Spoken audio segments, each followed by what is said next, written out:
JPWHUTV. My name is John, as always. Thank you to everybody that just joined in with the live watch with the Watford game where it ended. Watford 1, West Ham 3. Couldn't believe that. Absolutely superb. As you can see, we've got Ben from Ulster Hammer, who's actually currently out in New York at the moment. So it's literally their lunchtime at the minute. So Ben, how you doing, mate? Yeah, doing a lot better now after that 3-1 victory. So I'll be on again.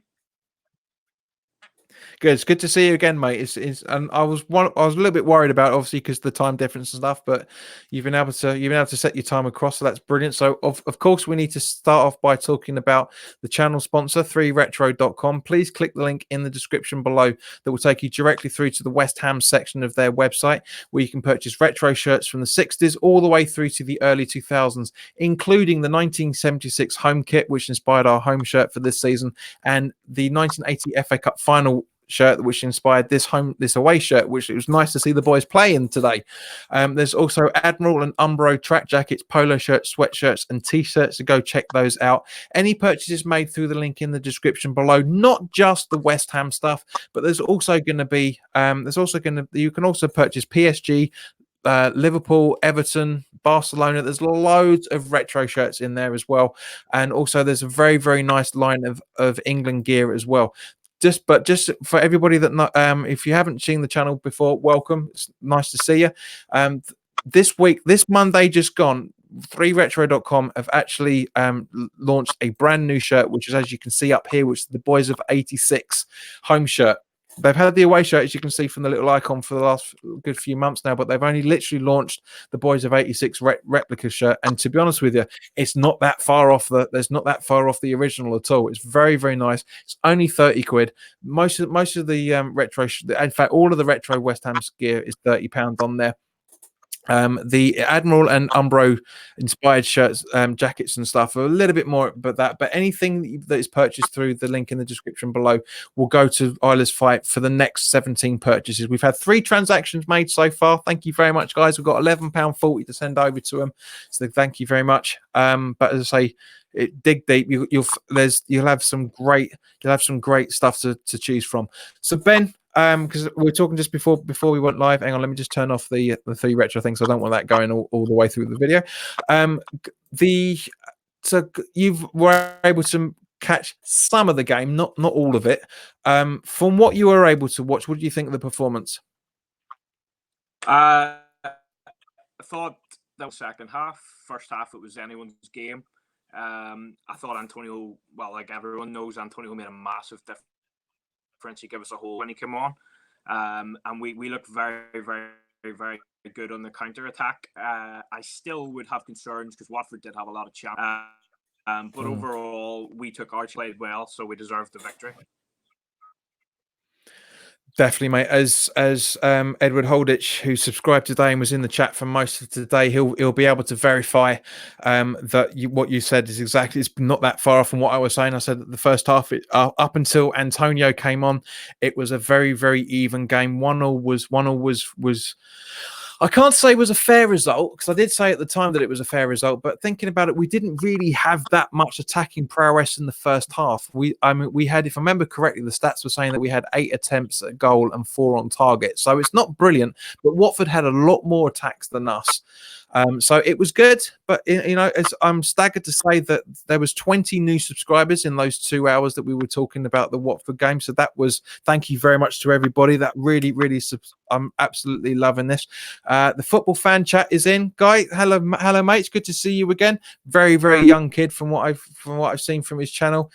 I think he uses the same software that we use on this channel, because he has a 4-way split every time he has a video. So that's really cool. Absolutely loving it. The first question he's put to us today is thoughts on Ole. Now, are you talking about Ole Solskjaer? So I just want to clarify that before we do it. I'm guessing you are, because Man United lost to Palace today 2-1, if I remember correctly. Solskjaer, actually, do you know what? Ben, you go first, mate. You're the guest. So you can you give your thoughts on Solskjaer. I thought they appointed him. He was the wrong appointment for them. He's a club of that size, and I'm wrong. I can't see him being there this time. Yeah, I agree. I mean, it's a bit of Man United lip service the way that Lampard's been hoisted into Chelsea as well. It really, really is. I mean, I get it. He had an absolutely brilliant career with Man United, but the thing is, you've got to look at further. Well, not just further afield. You've got to think more recently, because if I remember correctly, he was Cardiff's manager and couldn't keep him up. So it's weird. It's I understand the thinking, because when they brought him in, it was a fresh way of playing. The players didn't care for Jose Mourinho in any shape or form. So I get it. I understand why people were doing it. Why the board brought him in, sorry, I should say. And they had a very, very good winning streak when he was brought in. I think they only lost one out of the 7 or 8 that he was in charge of before the contract was signed. But once that contract was signed, they went back to the normal Man United that are just so disappointing. I mean, even as a neutral, I mean, I don't like Man United. I can't stand them. More because I'm not envious of the club in any shape or form. They are a very, very, very good club. They were just always being gits to play against. Now I know technically Rio Ferdinand wasn't poached from us. He was poached from Leeds when we sold him on to Leeds, and then he went to Man United. But I just don't like them. I don't like them. They're, especially the London Man United supporters. God, they're dickheads. Sorry, Gray, if you're watching this, man, but you must know what I'm talking about, Ben. I mean, your interactions over in your part in Ireland, and more specifically where you are in New York at the moment. Have you run into any Man United supporters, both where you are now and where you were before? Yeah, well, where I'm from, especially in Belfast, it's Man United, Liverpool, massive. Now you're starting to see the city shirts spring up out of nowhere. Yeah, growing up, it's always been my but just on Solskjaer, it's coming from Norwegian football to one of the biggest clubs in the world, it just doesn't make sense. Like whenever Giggs was the manager for a few games, they said Giggs hasn't got the experience, so they didn't give him it as a legend of the club. And has Solskjaer done much more? He's failed at Cardiff and he's managed in Norway. I mean, I did understand him doing it till the end of the season, but permanently far too early. The damage is done. They're stuck with him now for a little while. So yeah, I know what you mean, Matt. It's just. But at the same point, who is a decent enough manager that they could have appointed? Well, personally, I can't remember his name. The Ajax manager has done a remarkable job there. Would you rather gamble that's done okay? Again, it's not the best league in the world, but look what he did with them in the Champions League, or someone again that's been in Norway. That's just one suggestion. Yeah, no, I agree, but at the same point, I think that would have been a step too far for him in the same way. But guys, put your questions down, because there's not many people questioning. Everyone's obviously still talking about the result, which is fine. I'm happy to talk to you about that, because guys, go check out the replay after this Q&A, of course, of the live stream where I was able to comment on the whole Watford game right from the start, right to the finish. No stream, the stream didn't buffer in any shape or form. We didn't have that little dickhead we had in last week trying to pretending to be me. It was everything went perfectly with some great chat. So guys, go check that out, obviously afterwards. Edward, he's back. I didn't even know you went first, mate. I didn't know. He didn't say you were going anywhere. This is kind of a question from a good mate of mine, Darren, over in Bangkok. Don't say you're hungry, John, after the breakfast you described earlier. For those who didn't watch the chat, basically what I had for breakfast this morning was I had scrambled eggs, 3 beef sausages, 2 rations of bacon, 2 slices of black pudding, and baked beans. So I'm not exactly hungry at the moment, mate. No. Tony Answorth has made a great comment. Could have been different if Hughes had not missed the sitter. Yes, agreed. But we deserved a bit of luck. Again, agreed. Antonio made a difference when he came on, and Noble said the shit. We look better when he plays with Rice. Yes, Tony, agreed 100%. I said it when we talked about the Brighton game last week, that Antonio was the best he just completely changed the game. He changed the game again today. When this is one thing that Ben, you and I didn't talk about when we talked about the City game. We briefly changed it, but for me, Antonio going off at halftime against City was the catalyst that gave them. I personally think was the catalyst that gave them the stuff that they needed to score the 4 goals. I thought I would never ever say this, but for me, Antonio is one of the first names on the team sheet now. He's been absolutely brilliant. He had a very, very good preseason, and he's had an absolutely blinding three games of the season. Ben, what are your thoughts? No, anybody that knows me will say I'm a hypocrite now, because I have slagged Antonio off. I'm not going to lie, ability, but he has to be in. I mean, you look at that, as you say, the second half against City, we collapsed. He wasn't on the first half against Brighton. He came on the second, and we were better. And then today, he changed the game. So, I mean, what does the guy have to do? He has to start the next game. He just gives us something behind. We've got the the intricate passing players, but we've got to try and stretch teams with his running, and that's exact one. So yeah, he changed the game. Everything that was said there in the message. Noble really did. He really did. He strengthened us in terms of obviously on the ball and all, but the leadership, we really lacked that without him. Even in the first goal, we had 4 players up who did not track back at all, and then you saw straight away when the Watford goal, and you saw straight away Noble, and that's what we need. In other games, we fell apart because we didn't have that field. So yeah, and I think Rice has a bit more freedom, and they seem to get on very well, and they listen to each other, and we look a different team with Mark Noble in it. Yeah, mate. We are West Ham when Noble's on the pitch. We just are. We play two very well taken goals from Allaire as well today. The overhead kick was the second one. I thought, Christ, here we go. I didn't know who scored it until the replay, because the camera work today was awful. It was. All right, I'll rephrase the question. I'm watching it on a very, very small screen. Okay, so if you're watching the football on a 40+ screen, you got the widescreen shots, and that's perfect. That's absolutely fine. I've got no issue with that. But it was too much for my liking today, and I was literally watching it. It was a wide angle shot of the goal, and for the attacking end, and I said, "Is that a goal? What's going on?" And then once I saw the replay, I was able to see that it was an overhead kick, because there was so many people in the box. Steve from Bowling Badgers, I heard you like a sausage. I'm getting you on, Steve, whether you like it or not. You are coming on this channel, Sunshine. I'm getting you on. You don't have to be on camera, but you are coming on. Graham from Knees Up Mother Brown was on Tuesday and wasn't on camera, so you can come on, Steve. I'm not taking no for an answer, mate. You are coming on. He's helped promote this channel a lot the last couple of months. He's been doing shout outs on his Twitter account. So thank you, Steve. I really do appreciate all the help you've given this channel. Now, this is a very good question. I'm very interested I'm glad Edwards asked this, because he asked me earlier. He said, Ben, he wants to know what your thoughts are on money in football.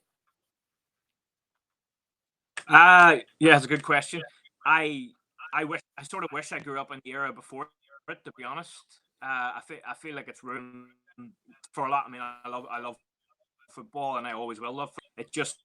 It also blocks the pathway of our younger players coming through from the British Isles. And I feel like it's, there's a lot more mercenaries out there than people that honestly want them to play for the shirt. I'll play for you, but if some club offers me 10 grand more when I don't need it, I'm away. So. Yeah, football's our money. Sorry, money has taken over football, but I want football to be taken over money, mate. I want those old days, as you're saying. I really want those old days. But go on, continue. Yeah, I mean it's inevitable with the TV and with the interest that's out there. But yeah, the game's gone. It's not what it was. It's not the working class game that it used to be, unfortunately. Yeah, that's it. Basically, I'm not keen. Is the answer? Yeah, to be honest with you, mate, I hate putting in different classes about working class, middle class, blah blah blah blah. I hate saying that at the best of times, but with football, you're right, mate. There's hardly anything middle class. That's right, anything working class left now. It's all middle class stuff. I mean, you look, for example, 25, maybe 30 years ago, working class people never went on holiday to big places like they never went on skiing trips. They never went on golfing holidays. They never went on big expensive trips to Florida and all that stuff. It was all the yuppies that were doing that especially when I was growing up in the very very early 80s. Sorry, late 80s, early 90s, really. But yeah, it's the football is dying as you and well as I know it, because as you said, you didn't really grow up with more history of it than I did. Less history than I did. But my love of football is way before the Premier League, way before the 23, 24 years we've had it now. That's one of the reasons why I don't buy any West Ham gear with sponsorship on it. Once you get the option to do that, I personally, this is a question I asked everybody on the Watford game during the half time. I personally think the majority, not all, but the majority of shirts look nicer without sponsorship. I mean, I hate the fact that I couldn't take this Bassett and Goal stuff off on, but I think it looks nice anyway, regardless. I just don't like to be, as much respect as I've got for Betway. They are a very, very good working class company. I don't want to be promoting them. I don't want to be walking around with their stuff on it. But anyways, let's get back to the questions, because obviously this is a Q&A. John Wall, very good question. Has Pellegrini been put back in the good books again, and do you think he got his tactics right today? A bit strange using Ian Wright's surname, but Ben, you take this first, mate. Well, for me, Pellegrini was never out of a good. I thought, yes, it wasn't the greatest start to the season, but I have full confidence in Pellegrini. He knows what he's doing. There would have been the odd decision that I would have disagreed with, yes, but he did. He got it to a certain extent. The one thing I probably would have had Antonio on from start. With that said, to have a player with the running and the power of Antonio to come on when a team's tired, it's a good asset to have also. But yeah, it always has been in my good books and will be. There's not much he could do at this minute in time to put me off him. Yeah, I agree 100%, mate. For those who didn't see the lineup prediction that I did in the preview, I didn't really have time to do it on the actual. I'm just trying to find it as we're talking about it. Where are we now? This here, once it loads, come on, right. This is the team sheet that I went for, that I thought we should have today. So basically got Fabianski in goal, Masuaku, Balbuena, Diop and Fredericks making up the back four, with Rice holding, Lanzini, Wilshere, Antonio making up the midfield, with Hernandez and Allaire up front. That's what I wanted to see. I knew it was never going to happen. But I thought it was a bit of a, as it turned out, Hernandez had a stomach bug apparently, which kept him out of the game. I'm not really sure that's true, but I wanted to see what Allaire can do, because as we talked about after we did the transfer window video, and we talked about Ben. You still there, mate? Yeah, it disappeared on my back. Ben? Yeah. Hello? Yeah. No, the sound is, but your picture's back. But we'll continue to sort that stuff out. But it's probably just because your connection, mate, more than anything else. But as we talked about with the Hertha Berlin game, Allaire had two assists and a goal in that game. The man likes to set other people up, and that's the reason why I wanted those two up front. For me, John, Pellegrini is exactly the same as Ben. He was never out of the good books as far as I'm concerned, because the problem is with Twitter, Facebook, blah blah blah blah blah, people love to panic.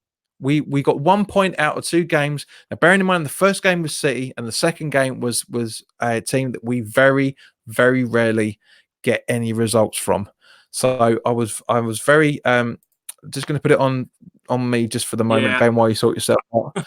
But as I say, I don't understand all this panicking that's happened with Pellegrini. I mean, I know West Ham Fan TV talked about it the other night because it was going around on social media. But it's people panic way too easily. We there we go. He's back now, so let's bring him back into the conversation.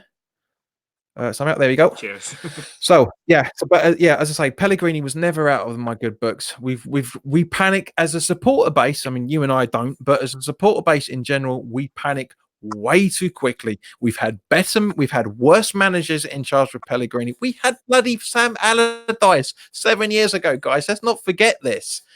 As football fans, I hate to say it, guys, but as football fans, we have very, very limited and fickle memories.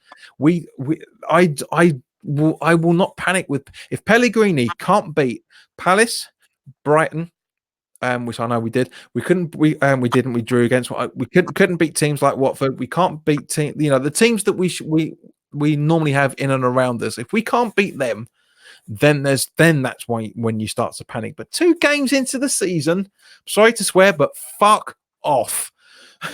I'm sorry, but it's just no. There is no need to panic so early on in the season. Darren Higgins, do you think that Fornals is a bit of a luxury player for us at the moment? What with the rise of Antonio? Ben, take this, mate. Yeah, in there. Fornals seems to be going to take a little bit of time to adjust to the Premier League, to the pace of it. It's not necessarily a bad thing that we've got an inform Antonio. If one of your signings does straight away, then it gives him the time to get used to playing with the players. So you have a luxury, especially with a fit and firing. But again, it gives you that opportunity where if Lanzini later in the season maybe isn't at the top of his level, or needs a rare opportunity to have the luxury player than that, wouldn't you? Agreed, 100%. The point, as we talked about when we did the transfer window roundup, I think we did. At least I know I've talked about it a couple of times. Was Fornals was brought in to play play alongside Lanzini, right? Because even though they are very similar players, the flair play is exactly the same. Who do you drop for Fornals with Lanzini, especially in the form he's been in the last few days? He played very, very well today. Not brilliantly, but he played very well. Obviously, last weekend he set up the goal for Hernandez, and with a brilliant run, he did some fantastic runs again today, as did Anderson. As Darren is saying, Antonio is agreeing with us that that Antonio is getting better and better this season so far. As I say, just for context, guys, this is 3 games in. We've got 35 games still to go. Anything's possible, which I'm going to wind up Steve about in a second. But it's literally just. That's the thing. Yes, he is a luxury player, but at the same point, he's a luxury player we will need to have on the pitch at some point. Taking Anderson off and bringing Fornals on in his place was I don't want to say a masterstroke because it wasn't, but very, very good tactical idea just to get him out there, getting some runs. We were very comfortable. There was no way it looked like we were going to lose in any shape or form. Once the 3rd goal went in, we looked very, very comfortable. It's just, I don't know, mate. I know why you're asking that question. I can't, but I personally, I can't wait to see the boy play. I really, really can't wait to get his feet properly in the team, the starting 11. At the end of the day, he had some. He said the other day that he is struggling with the Premier League, and I'm very glad that he said that it's very difficult. It's hard for him to adjust, which is totally true. Because at the end of the day, he's what 20, 21, 22. He's never played at the high tempo football that West Ham and the Premier League is. So I'm very, very glad that he's gone out and said that, because I would rather him say it now than say it 6 months down the line when people could say, well, why didn't you say that when you first started? Do you know what I mean? You're always going to get criticism for coming out with statements like that. But Steve, you said you stand more chance of seeing West Ham win the FA Cup than me doing something, mate. If we win the FA Cup this season, son, you have got no excuse not to come on after saying that. I know everybody wants us to go to the FA Cup final this season. I want us to do that. I want us to win the FA Cup every year. It'd be nice to get it done, especially bearing in mind next year's the 40th anniversary of my 40th birthday, so it'd be great for us to happen. But Steve, as Ben has quite clearly pointed out, you don't have to have your camera on, mate. We can just hear you talk. So it's up to you, sunshine. He says just as he disappears off the camera. Edward Holditch, so do you think our team is Europa League standard? Ben, you take this one first of all. Yes, I think our Europa League standard in terms of playing group stages, maybe just into the knockout.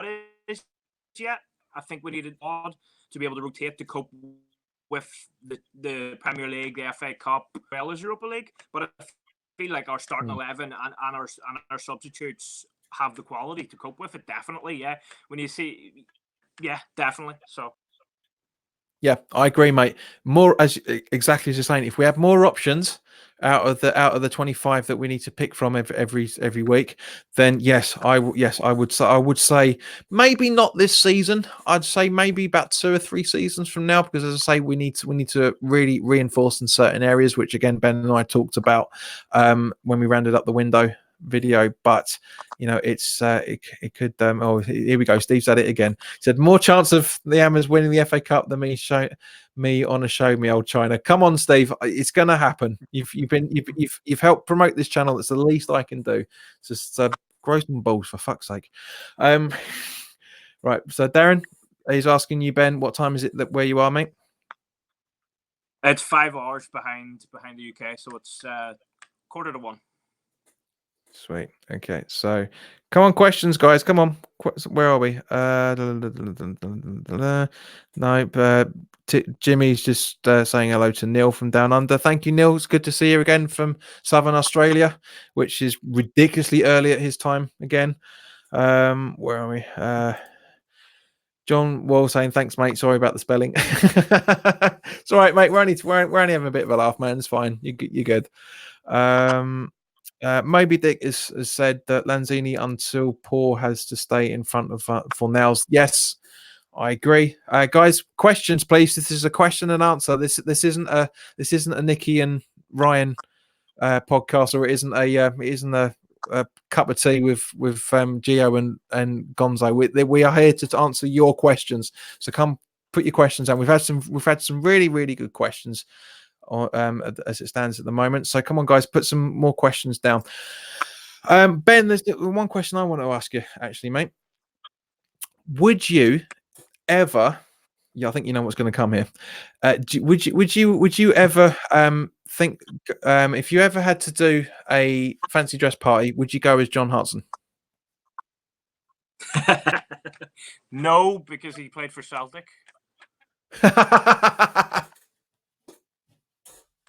But you're a dead ringer, son. You are a dead ringer. I know the lighting there is not flattering at the minute, but you know the last couple of times we talked about it before. Would be funny, right? Edward Holditch has asked a great question. I want you to answer Ben first, as always. Thoughts on Bury and Bolton, and more specifically their situations. Yeah, it's dreadful. I mean, it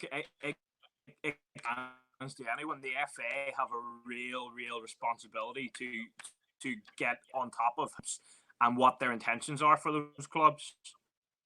And you know, it's easy in the Premier League. We've got all the money, but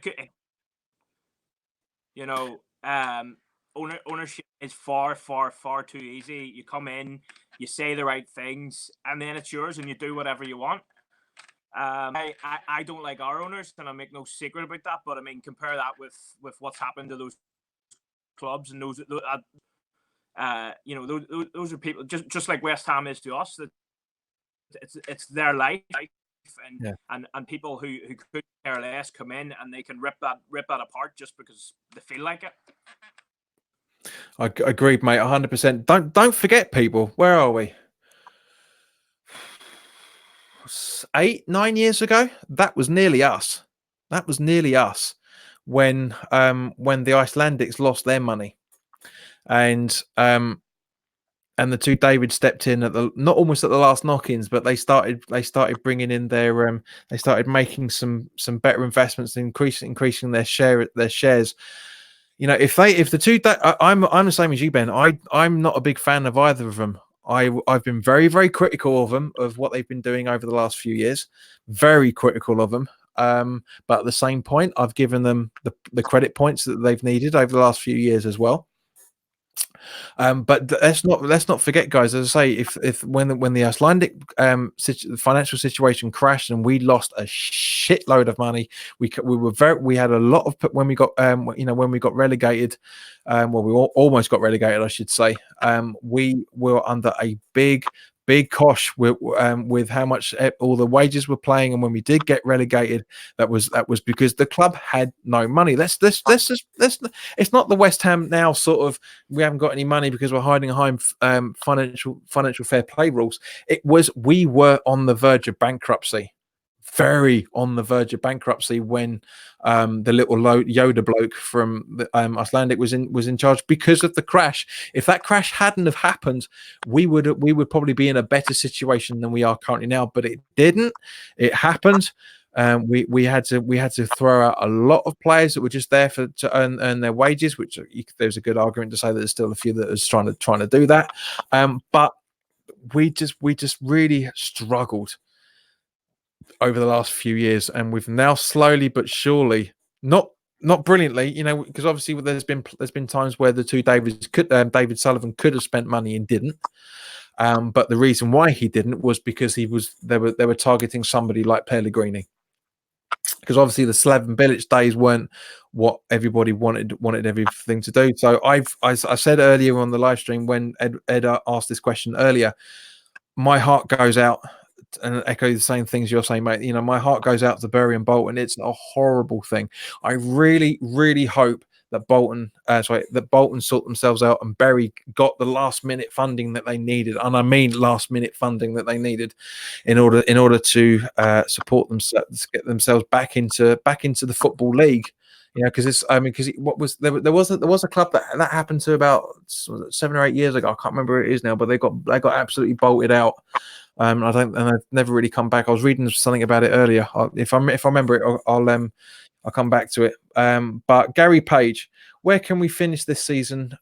When you look, I think it's when you look at the start we had last season.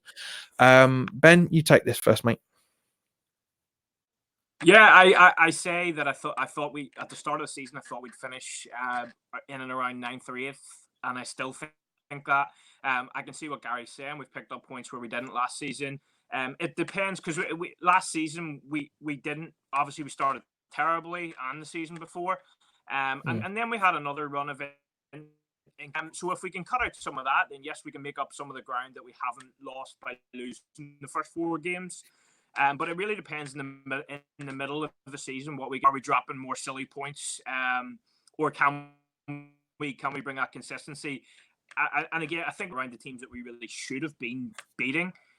So if we can manage to do that and nick the odd couple there and a few more away wins, then yes, then we can finish higher. But I still say around in and around. I predict we'll finish 9th. Yeah, copycat. That's what I said. But yes, agreed. I mean, it's reasonable. I mean, now this is the thing, because again we talked about it in the transfer window roundup. There's a lot of ambiguity around the term next level. What does that mean? Does that mean next level is pushing for the top 6? Does that mean that it's trying to secure ourselves into the top 10, finishing and win a cup? Does it literally mean because we finished 10th, we should be aiming for 9th, which is the next level on the table? Now, for me, that is what I deem as the next level, is the fact that we should be making an improvement on where we finished last season. That's what I think. We finished 10th, and therefore I think we should be finishing at, well, I reckon 8th at best. But we should be trying to aim. And I know that Pellegrini said a few times already over the last few weeks that they're not aiming for anywhere yet. They're and quite rightly so, because they need to be concentrating on how we're playing before we start thinking about table positions. Table positions will be summed up halfway through the season. They said, right, we should be aiming for here. But yeah, I agree. It's just I wish people would stop saying the next level, because not many people are actually explaining what they mean by it. They're just used to saying it because everybody else is saying it, and that really does see, do my head. Mm-hmm. I don't necessarily think even that we need to improve every single time. I think that for us, next level is about attracting better players, which we have done. It's about Mm-hmm. playing better football, we are doing. And it's about consistency, because we in the past have had a good 10th season, and then suddenly we find ourselves in 16th or 14th or whatever. So it's about keeping to that level. And again, if we finish 10th last season, if we finish 10th this season, I'm not going to be ringing alarm bells. The season after, yes, I would like looking progression, but it's about the club in general, the players, the management, which we have improved. Moving forward, it's not necessarily one place, which can be, I mean, over a course of a season, it can't define it on whether you're 2 points or you're not. You know what I mean? Yeah, no, I see your point, mate. I mean, but at the same point, to counteract that, not to get into my geo boots too much, but to counteract that, if we're tracking better players, yet still finishing 10th, would you be happy with that?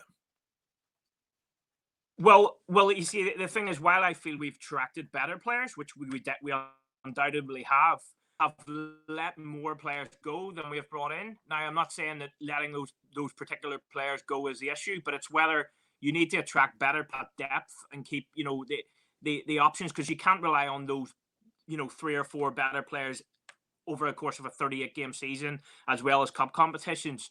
So you need to attract them, and you need to sort of keep that core. We brought Noble back in today. That core that's so important. Yep, no, that's a fair point, mate. It's a completely fair point. Isaac Hunt, the cheeky bugger, has had how about Noble? He's got at least 2 more years in him. Ben, do you agree with that?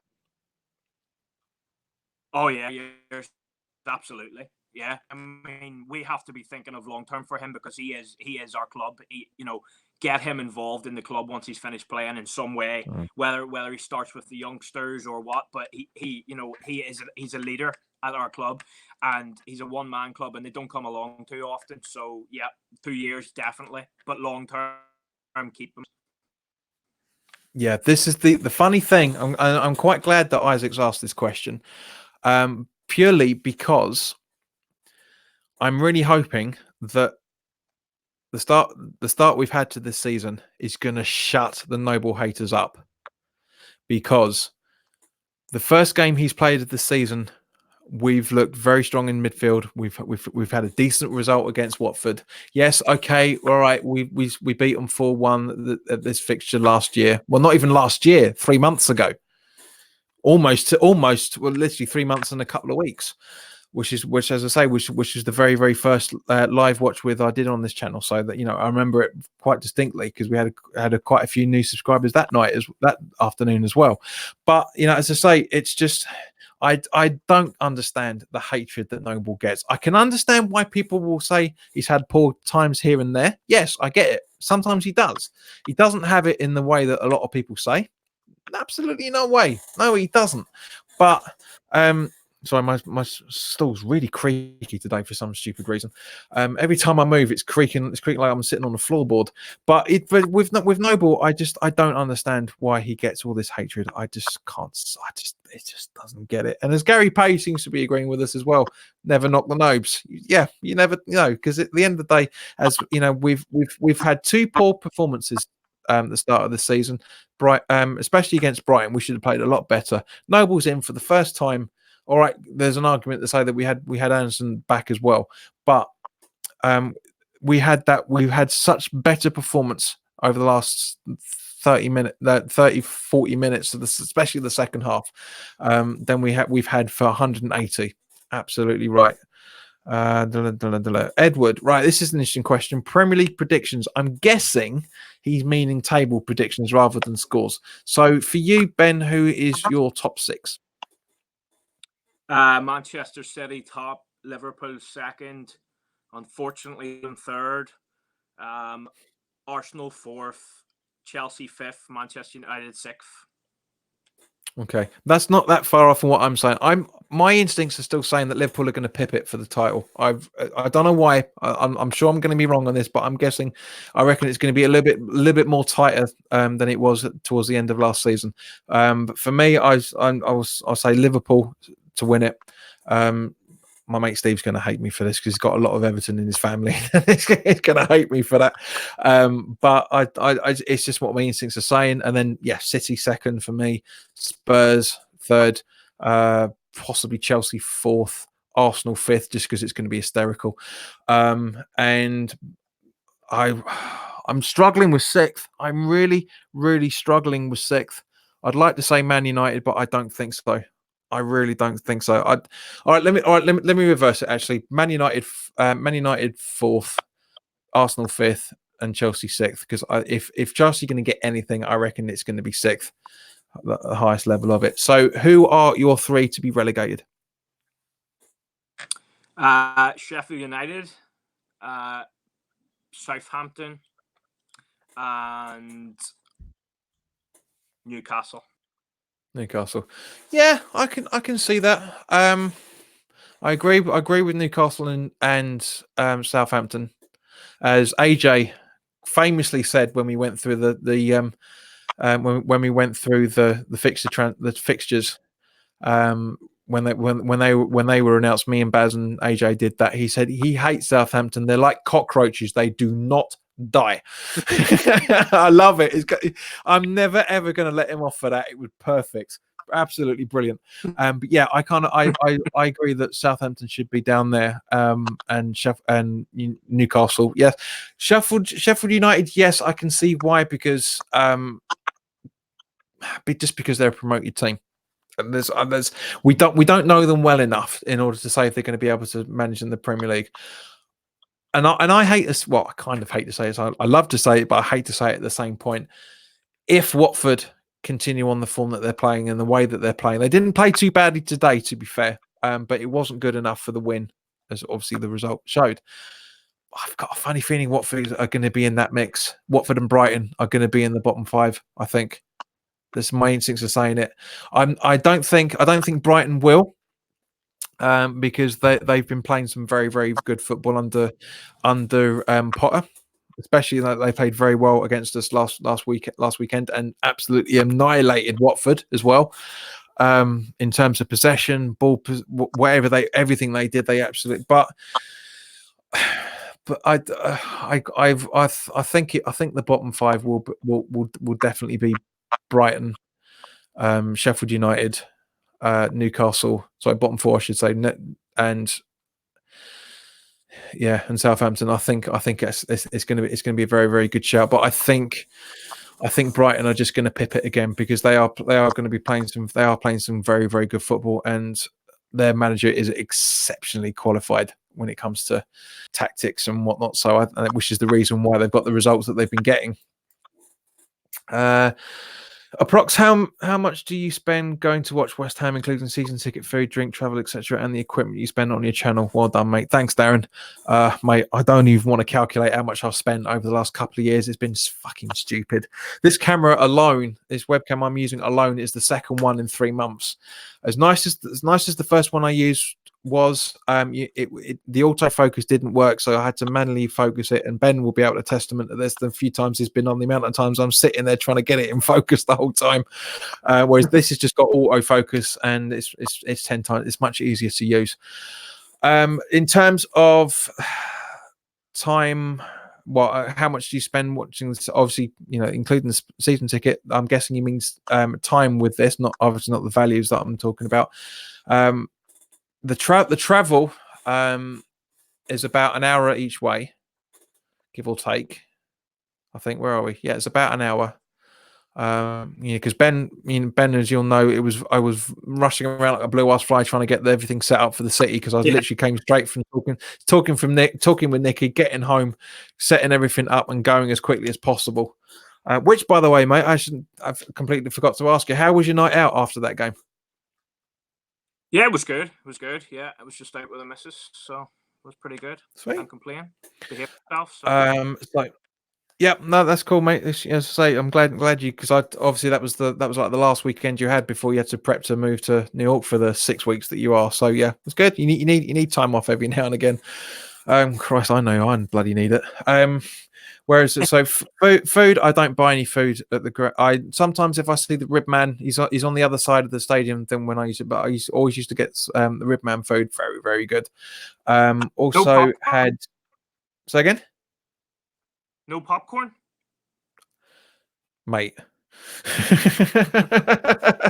It's been a long-standing joke with me and a mate Steve, not the Steve Spraggs that's been in the chat, a different Steve, who's you may have seen a few times on the channel in terms of when I was trying to do the vlogs last season, where I just don't agree with it. People have got their decisions and they do it. That's fine. I haven't got an issue with that. I just don't. For me, popcorn is the theatre and the cinema, not at football. Not at football. But food, I don't buy. As I said, drink, I have a couple of pints beforehand because I'm not coming back half cooked afterwards. It's just not. I've done it a few times, and I did it for the Atletico Bilbao reaction, and one of the guys in the one of the comments I got was, "John, if you've been on the drink, you've got a bit of a slur going." And for what was it, Man United the season before last, that last home game, I was pissed that day, and you can see when I'm talking to the guys, we're like, "How? What do you think?" and all that sort of stuff. So, but yeah, and the equipment, as I say, it's at least. I was talking to D about it last night. It's at least $2,000 I've spent. At least I've gone through 3 sets of lights. I've gone through, as Darren will know, because I tried that. I tried green screen last season. It didn't work. I've had two background drops. I've had I bought this microphone and this as well.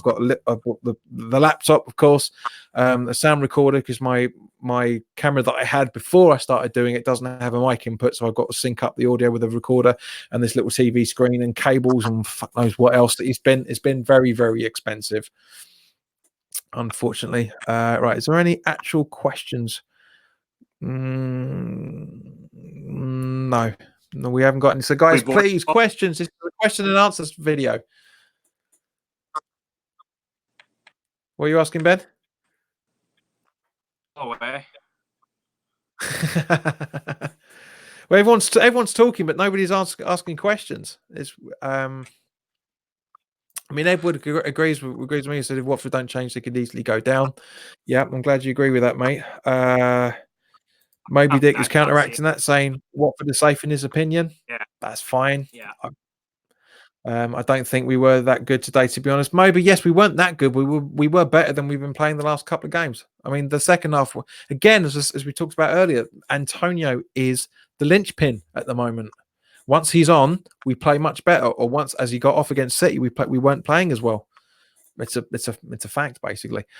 Steve Spraggs, who remembers the Peanut Man on the terraces at the bowling ground? He had a wicked throw on him. That I think is a little bit before my time, Steve. To be honest with you, mate, but I'm sure there are people that do. And yeah, funny enough, Moby said, "Yep, 15p a bag." Well, if only that was nowadays, and nowadays it could be about a couple of quid now, something like that. Steve can tell us all about it. I'm trying to get him on. He sent me. You know what, the cheeky little bugger. He sent me a message on Twitter saying, "It's just trust me. Where is it?" He literally sent me a message saying, "Yeah, it's not going to happen."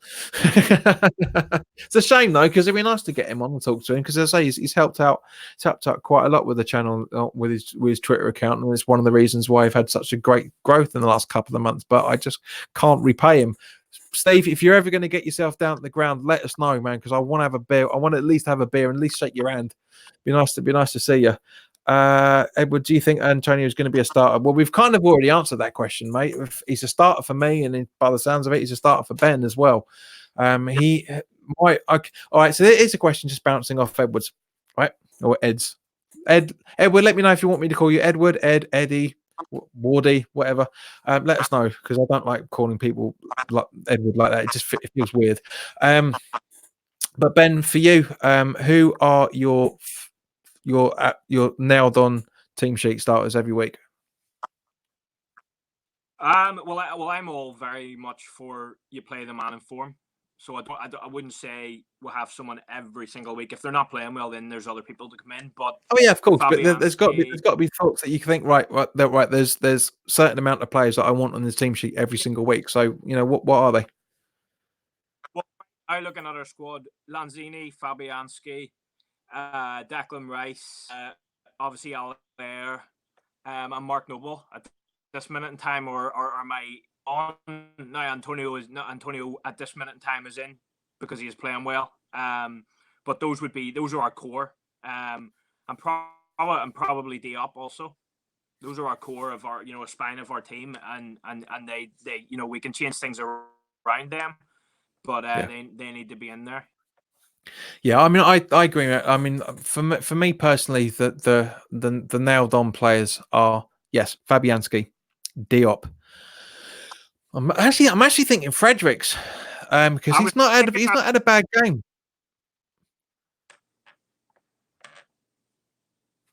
Go on, Ben. Say it again. Sorry, no, I was just saying. I was thinking that also. He's been solid defense. He's been good with the ball coming forward as well. And when you think I won't let you down, Joe, but we wouldn't be the same without Fredericks, just without his pace and his strength there either. So yep.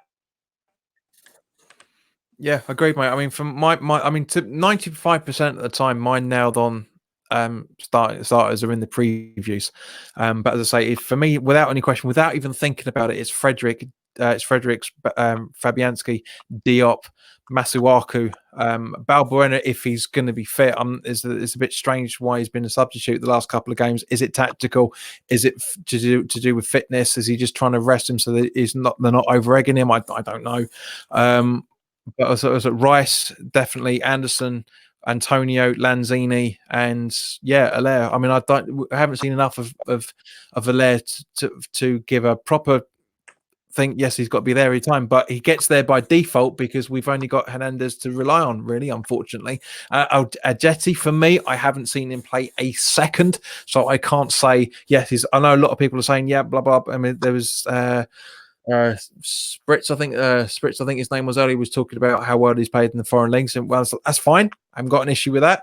But for me personally, I've not seen him play, so I don't want to be a hypocrite and say I want him in because I haven't got a clue about the guy in any shape or form. Edwards confirmed Ed's fine, so thank you, mate. That's nice. Okay, here we go. So I know it's a bit early, but any players have you got in mind for January? Ed did ask this earlier.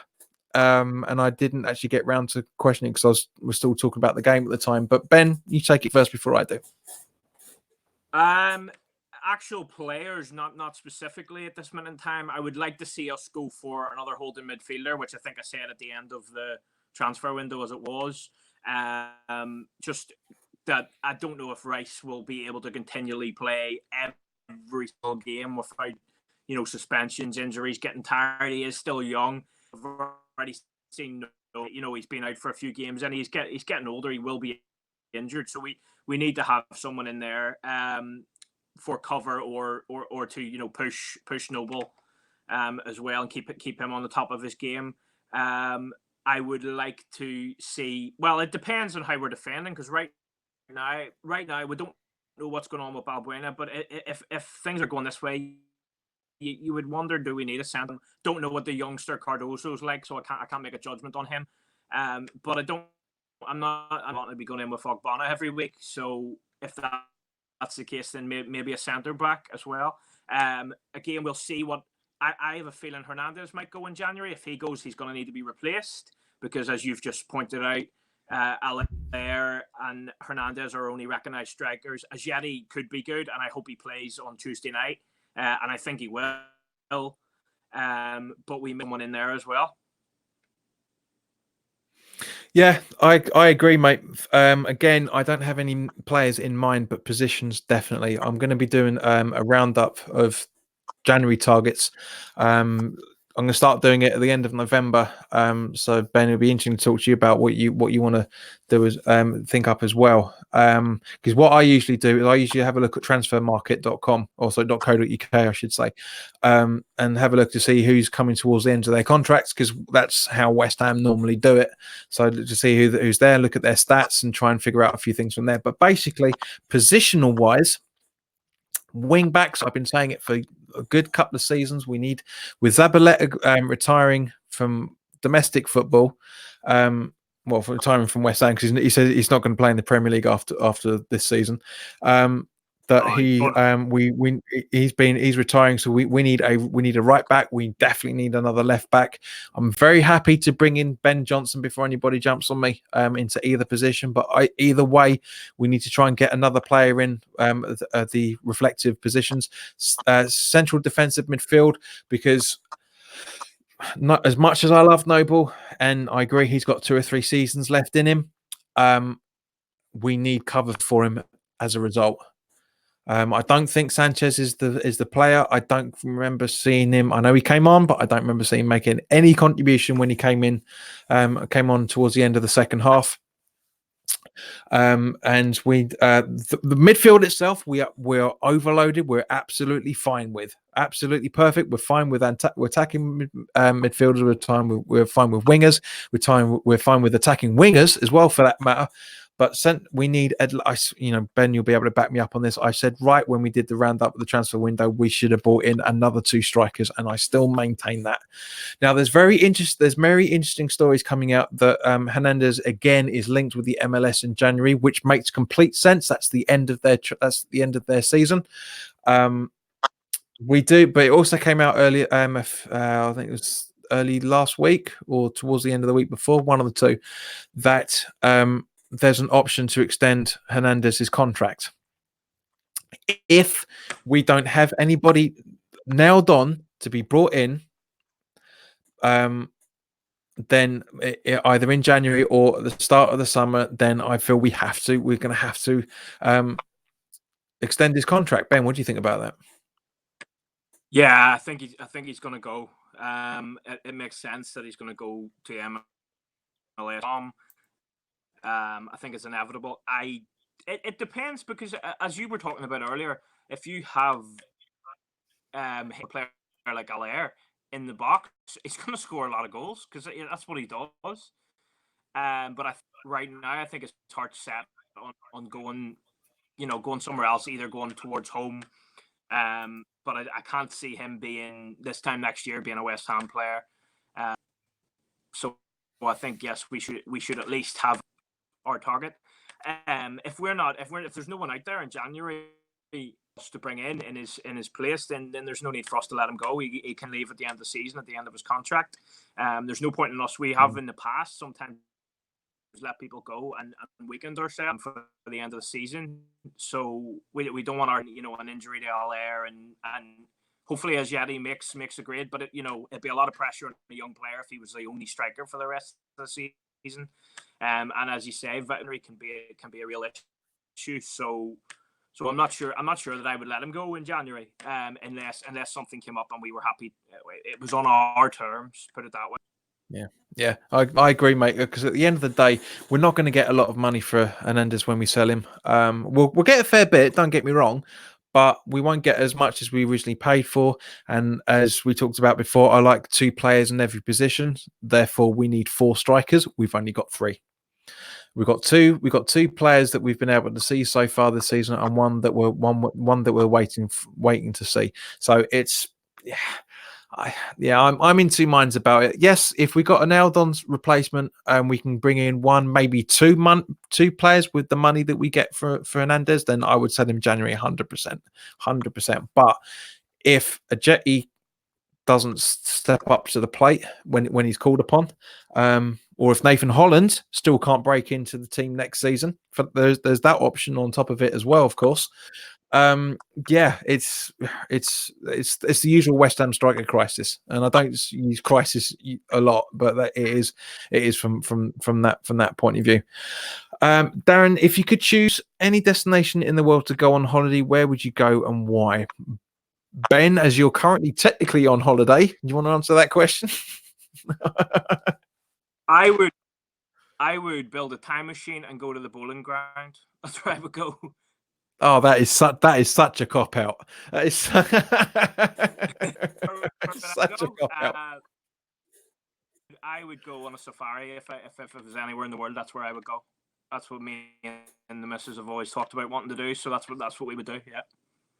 No, I agree, mate. 100%. That is definitely in my top 3 of places to go. Go to the Serengeti and what's that place where it's called? But yeah, all that sort of stuff. Yes, it's once in a lifetime. For next year, obviously, it's my 40th birthday. Me and a few mates, we're looking to go to Tenerife, which should be very, very. Again, I was thinking about going to New York because it's a city that I absolutely loved when I was over there with me and my ex a few years ago. We didn't have enough time. We were rushing around doing the whole touristy thing. I can't stand the freaking doing that. I like to take my time. And I was legitimately talking to a couple of mates saying, let's go to New York. And then I thought to myself, as much fun as a lad's holiday in New York's going to be, I've already been there. It's my 40th. Yeah. I want to have something. I want to go say I went there for my 40th, not when I went there again. Do you know what I mean? So, that would be great. I'm really hoping we can get that sorted out. So, I have literally fly out after the Man United game and come home the day before the last game of the season, which I remember correctly it is Villa at home, I think. I'll be able to try and time that very, very nicely. The weather should be in its mid-20s by that point as well in Tenerife, so I'm hoping that's going to happen. The next couple of months, I'm hoping to get all that booked up, so that'd be fun. That'd be absolute fun. Right, so Ed's back again. Me and my mate, who is a City fan, both think Declan will sign for a big team and not get any game time. Ed, give us your timescale on that. But while you're letting us know, Ben, what do you think about that? Well, he wouldn't be the first. It's happened to Rodwell. I'm trying to think of other. I mean, I think Declan is a class above. But there's been plenty of young Glenn players. Johnson, of course. Glenn Johnson, Scott Sinclair went when all the hype was about him. He went to Man City or Chelsea first. Man City, I think it was. Anyway, game time and ruined careers. So Trevor Sinclair went to City, from us. Yeah, but I feel that I feel like Declan is a class above, and I feel like he's learning more and more, and he's getting better and better, and especially with him now being an England international. I don't think, and he seems. I mean, obviously you don't know, but he seems like he's gone. He knows. He seems the type of kid that's going to pick the right decision. Do I think he'll end up going somewhere? Yeah, I do. I do. I hope not, but I hope if he does make a move, he makes it in where he can play, because there's no, it's wonderful playing for the big club that win the league, but not if you're sitting on the bench, So. Yeah, no, I agree, mate. My instincts are saying, because I know when he transferred from Ireland to England for the internationals. I said I was worried about that. That if he's happy to, it's obviously not an easy decision for him in any shape or form. Bearing in mind his whole family is Ireland, but he's said it himself. He said he's an Englishman, born and raised. So it was completely understandable. Do I think he'll swap West Ham? Yes and no. I'm hoping that the guidance that Noble's given him over the last couple of years now, as you touched on earlier, he's a one-man team. He's a one club man. Sometimes Noble is a one-team man. Sometimes, but it will. I really hope that Rice will say, well, actually, West Ham gave me my chance. If we go through a poor seasons, then yes. Not just Rice, but any young prospect is going to want to go to play for another side. But yes, I can't see him getting any proper game time than he would at West Ham if he went. You just have to wonder. Obviously, Nobles is West Ham through and through, but if Noble had the ability 10 years ago, 15 years ago, to have gone, you you just wonder, would he? We don't know. I know he loves West Ham, and I'm not saying that. And Declan Rice, is loving playing for us too. But I just think sometimes whenever the call of Champions League or winning the league or whatever that, and unfortunately money as well, which we talked about earlier, it can be too much to turn down, and a lot of it depends in if he does it. Fair play to him if it's done in the right, respectful way. You can do it. You can do it like that. You can be a paye, or you can do it the right way, and you can still be loved at the club when you come back. And George McCartney, the same way. Ginge did it the right way. You're absolutely right. You see, it depends on what you feel is a respectful move. For example, people said that Parker going to Spurs when we got relegated was a disrespectful move, but it's not. His dad was dying, and he said, "I want to see you play for Spurs." The man had no choice. He was not going to let his dying dad down. Come on, it's not disrespectful going to Spurs. I mean, even when Carrick went to Spurs, when we were in the financial trouble again, it was because of that. If he came out and let's say for argument's sake that Anderson was linked with Spurs in a season or whatever, and he went off to Brazil. And did an interview with one of their newspapers out on there and said, yes, Spurs is a great club, and somewhere I would love to. Spurs is a better club than West Ham. Then that's disrespectful because it's against a rival team. But just because a player goes to a bigger team, it doesn't mean there's no respect in it. It's just that some players want to have a progression in their career. I mean, we've talked about it before, Ben. It's not. Football to us is different to the footballers. It's completely different to the footballers because at the end of the day, it's another job. They get headhunted from a bigger club. They'll be offered better wages. They'll be offered better things to do. Of course, you're going to take it. If I got a phone call from, I don't know, JP Morgan or KPMC saying, we've heard about your good work. We want to bring you in. We're going to give you X amount more. I'd snap it up like a bloody shot. As long as I thought you were going to say Hammers chat there. They won't pay me, mate. They wouldn't pay me. even if they had bankroll, they probably still wouldn't pay me. But yeah, if Hammers chat said to me, we want you to come on. I mean, they were very gracious for me to come on a few times. Then I'd still do this and do that. But as I say, in terms of wages, if someone said to you, I said, we can offer you, I don't know, pluck a figure out of the air, $6-7 grand extra than what you're currently on, I would, and you say, we will guarantee you X, Y, and Z. I would do it respectfully and just go, yeah, boss, here's my resignation. I've been offered a better job, and that's it. And we wouldn't bat an eyelid. Whereas when a footballer does it, hands in a transfer request. All right, there's been some certain circumstances that we could talk about where it hasn't been done under the best of situations. But at the same point, handing in a transfer request isn't a disrespectful thing. It's the fact that they feel that it's time to move on to another job. It's simple as. It's just I wish people would stop bloody arcing on about it. John Wall says, has Lanzini signed a contract yet? If not, is he going to? Ben, have you heard about what's been coming around the last few days about that? Yeah, I've heard there's progress being made. Obviously, no, he hasn't signed one yet, John, is the answer, but I've heard that it is getting closer. And we were talking earlier about signings in January and all that. That would be the make for quite a long time if they get Lanzini tied down for a few years. Because I think on his day, in my opinion, on his day, he's our best player. So, if we can get him tied down, which things seem to be progressing, I'd be a very, very happy man. Yeah, I mean, from what I'm understanding from the various sources I've been reading up the last few days, it seems that it's going to happen by the start of next month. So I said a few weeks back when I think Ben, you and I were talking about it just before he went away, that everyone was panicking about Declan Rice's contract, and that was all sorted out within a couple of months. And the Lanzini situation seems to be exactly the same. And I said it then. It's been documented on this channel as well. That I feel that we'll have it round up, have it round up very, very quickly.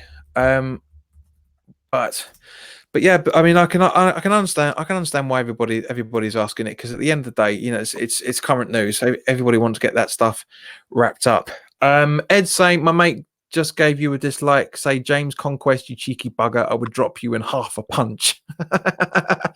What, half a punch bowl, or would he actually fall before my fist connected with his nose? Who knows? But yeah, I mean, at the end of the day, Ed, if your mate doesn't like it, then that's fine. I haven't got an issue with somebody disliking this video. I'd like to know why. If it's actually for decent reasons, then by all means go for it. But I'm guessing it's about the Man City comment we made earlier. In my honest opinion, United's future will depend on the right money, of course. But however, how quickly West Ham reaches the top 6 in the round, if we're on 2 years, with the proper financial motivation, he stays. Jimmy, I know Ben's shaking. I know Ben's agreeing with you, but I don't, because I don't think he's that sort of player. It doesn't strike me as the sort of bloke that is there for the glory. And if we don't get the glory, he's off. I don't think so. You never know. You never know. But I feel like what I agree with. I don't think that the financial is the biggest part in it, but I feel like he's a young, hungry player. He's an England international. He wants to be challenging for trophies, and I think that's what he's saying. Getting to the top 6 would prove that we're getting there. Now, I do not see us being in the top 6 in 2 years, no. And that's just being realistic. I don't think he's going to be the type of guy that's going to go, right, you're not in the top 6, and give me it in 2 years or I'm gone. But I think he will want to see that progression that we were talking about before, because he wants to win things, which is good. That's what we want. Yeah, exactly. I mean, we want to play with ambition, but we don't want to play with so much ambition he buggers off at the first opportunity. Which, as I say, I don't think that's right. I really don't think that's right. We got, where are we? Yeah, we're kind of wrapping this up now, because again, there's not many comments. There's a few comments. There's quite a lot of comments, but only a couple of questions, and we've been going for an hour and 10 minutes. So, guys, thank you very much for your time. If you're new round here and you like what we're doing, except Ed's mate, who obviously doesn't, then by all means, please click on the subscribe button and hit the notification bell so you get to know when new videos are going up, and also live streams are going up as well. For those who were asking and wasn't about it as well, the Fantasy League code for the JPWHUTV fantasy, the Premier League fantasy code. There's the code down in the description there on the bottom of the screen there. If you want to sign up, by all means go ahead and do it. And the reason why I'm saying it is because I'll leave this up for a few seconds, because on the West Ham, on the JPWHUTV Facebook page channel, there is I'm doing weekly roundups of everybody's points. So guys, Ben, you did pretty well, mate. You got the second highest growth last week, mate. You jumped up like 2/3 of the league. I dropped, but you absolutely got up there. So that was really good going, mate. Very impressed with that. So guys, so go on quick. No, I just said happy days. I said I wish I could get growth on the top of my head, but but yeah, so if you want to contact me on Twitter and Instagram as well, because somebody was asking on the live stream earlier, you can use both the same username at JPWHUTV. As I say, go to facebook.com/JPWHUTV. That is the page for the channel where the Premier League roundups are going, and also there's a group in there which should be in the community part of that page as well. So go join the group as well. It's been really good actually, because there's been quite a few people that have signed up to the page, the channel page, over the last few days. We're now on the I can't. It's going to take me bloody ages to get through it, but it's about 109 people are following it now. So it's really good. There's been good growth. It's been going for 9 months, so it's not brilliant, but the more stuff I put on Facebook, the more exposure, the more people are going to watch it. And as a result, I know a lot of people have been asking me if we're gonna get if any of those videos are going to be going up to YouTube. But no, guys, it is a specific to Facebook only. Once I get a facility to stream to Facebook and YouTube at the same time, because you can stream to your own page, your own account on Facebook at the same time while doing it on YouTube, but I need to find out a way of how of doing it onto an actual business page, which is the channel set up to be. But in the meantime, guys, enjoy the rest of your weekend. Have a beautifully baking hot bank holiday weekend, and I will see you probably Monday night, because I don't think there's any Monday night football this week. Next week. So I'll see you bank holiday night on the Facebook page for the Fantasy League roundup, and I will also see you Tuesday night as well for the League Cup game as well. So I'm going to talk to Ben about a few things off camera. But guys, thank you very much for your time. It's great to have everybody in the chat as always. So thank you very much, play lads, and thank you, John Wall, for saying thank you very much for your time. It's good to see you, John. Always a pleasure for your comments, mate. And thank you very much for your questions as well. And thank you to everybody else. So in the meantime, guys, enjoy yourselves, and I will see you next week.